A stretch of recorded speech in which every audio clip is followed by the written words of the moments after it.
Hello बच्चों, let's see the question. The question is three liquids that will not mix are poured into cylindrical container. The volumes and densities of the liquids are. Volume और density इनकी दे रखी है value. ये values हैं इनकी volume और density की 0.75, यहाँ पर 1 है, यहाँ पर 0.6, 0.8. ठीक है, इस तरह से. What is the force on the bottom of the container due to these liquids? एक तो ये 1 लीटर की वैल्यू यहाँ पर दे रखी, मतलब 1 लीटर को 1000 सेंटीमीटर क्यूब. ठीक है. Ignore the contribution due to atmosphere, यानी कि एटमॉस्फेयर जो है वो उसका कंट्रीब्यूशन हमें यहाँ पर इग्नोर करना है. लेकिन सिंपली हमने इसको P is equal to F by A. यहाँ पर जो हमारा की कॉन्सेप्ट यहाँ पर लगेगा, दैट की कॉन्सेप्ट इज,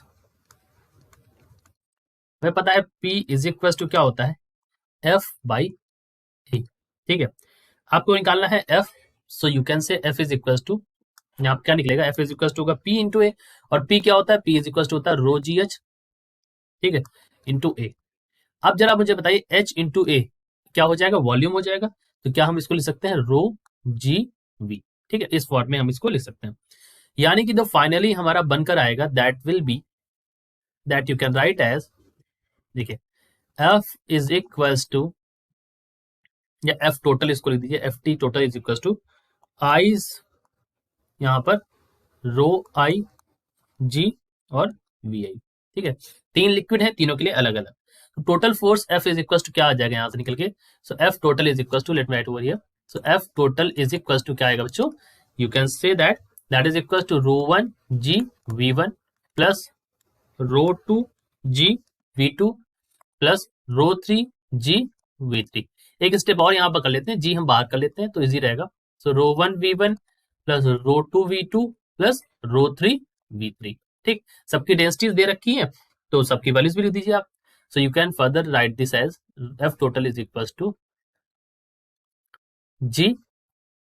ओके, और उसके बाद हम लिख सकते हैं यहाँ पर, लेट मी राइट दिस. तो यहाँ पर होगा, एक का दे रखा है 2.6 और V1 की वैल्यू 1.5 प्लस रो 2 की वैल्यू यहाँ पर है, यहाँ पर 1, और यहाँ पर V2 की वैल्यू है 0.75 प्लस इसकी वैल्यू दे रखी है आपको, रो 3 की वैल्यू है 0.80 और इसकी वैल्यू है 0.60. ठीक, तो ये हो गया.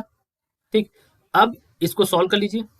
तो ये हो जाएगा, G के लिए रखिए तो G के लिए 9.8, और जो अंदर जो सॉल्व करने पर वैल्यू आई है दैट इज इक्वल टू 5.08.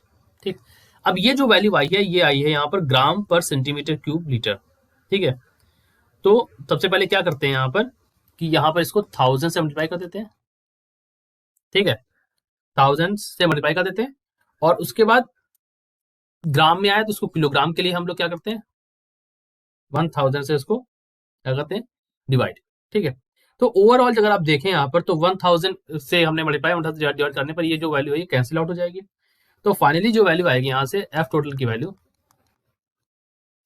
यानी यूनिट चेंज करने के लिए हमने ऐसा किया था लेकिन वो सेम हो जाता है तो कट जाता है. यहाँ पर वैल्यू आती है 50.27 न्यूटन.